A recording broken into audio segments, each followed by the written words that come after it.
Hi, ഞങ്ങളെ സ്വന്തം മോനുമോനുണ്ട്. ഞാൻ എന്നുള്ള എവിടെയെന്ന് പറയാം മക്കളെ, നമ്മളെ ചെറുപ്പളശ്ശേരി നിന്ന് പാലക്കാട് റൂട്ടിൽ അടിയന്നൂര് പറഞ്ഞ സ്ഥലത്താട്ടോ. ഈ അടിയന്നൂര് സെന്റർ എന്നത് ഈ റോഡ് കാണുന്നിടത്ത് നേരെ മേപ്പെട്ടാണ് കയറി 1/2 കിലോമീറ്റർ പോയാല് നമ്മളെ കുട്ടേട്ടന്റെ അടിപൊളി ചുടുചുടാ ദോശ ഉണ്ട്. അവിടെ നിന്ന് പോയാലേ നമുക്ക്, ഞാൻ മാത്രമല്ല, ഞാനും എന്റെ ഫാറൂഖിനോട് പറഞ്ഞു, ഫാറൂഖ് അടിപൊളി ദോശ എന്നെ കഴിപ്പിക്കണം വാടാ കുട്ടേട്ടൻ. ഞാൻ പറഞ്ഞു, ഞാൻ എത്ര കാലത്ത് കൂടെ പോയിട്ട് പോയി, ഞാൻ കണ്ടിട്ടില്ല ഏത് കുട്ടേട്ടൻ ജെവിടിക്ക് അതിന്റെ കൊണ്ടോടി വെച്ചു. അങ്ങനെ കൊടുന്നാട്ടോ കുട്ടേട്ടന്റെ ദോശ.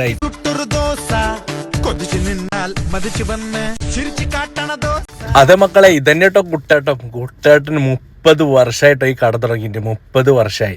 മൂപ്പരാദ്യം അടിയന്നൂര് സെന്ററിൽ ഇരുന്ന് പിന്നെ അത് അങ്ങോട്ട് മാറിയിട്ടോ ഈ റോഡിനാണ് പറഞ്ഞ 1/2 കിലോമീറ്റർ വന്നാൽ മതി മക്കളെ. 2 തരം ചട്നിയാ കിട്ടും. ചട്നി ഒരു രക്ഷയിലാണ്, നല്ല ക്വാണ്ടിറ്റിയും ക്വാളിറ്റിയില്. ആ ദോശയും ആ ചട്നിയും കൂട്ടിയിട്ട് നിങ്ങൾ ഏത് ദുനിയാവിന്റെ അറ്റെന്നും എനിക്ക് തോന്നുന്നില്ല ഇങ്ങനത്തെ ഒരു ദോശയും ചട്നികൾ കഴിച്ചിട്ടുണ്ടാവും എന്നുള്ളത്. ഈ വറകടുപ്പിൽ അത്രയും ടോപ്പാണ് മക്കളെ, ഒരു രക്ഷയില്ലട്ടോ. നിങ്ങൾ ധൈര്യത്തോടെ വന്നോളി. മോന് പറഞ്ഞിട്ട് നിങ്ങൾ എവിടെ വീഡിയോ കണ്ട് എന്തുണ്ടെങ്കിലും നിങ്ങൾ ധൈര്യത്തോടെ വന്നോളി. ആ പൈസ പോയാൽ ഞാനോട് തരും മക്കളെ. നിങ്ങൾ ഏത് ദുനിയാവിന്റെ അറ്റെന്ന് വന്നോളി. അപ്പൊ മടിച്ചോ മാറി ചിന്തിച്ചോ നിൽക്കണ ധൈര്യത്തിലെ കുട്ടിയുടെ ദോശനെ കഴിച്ചോളി.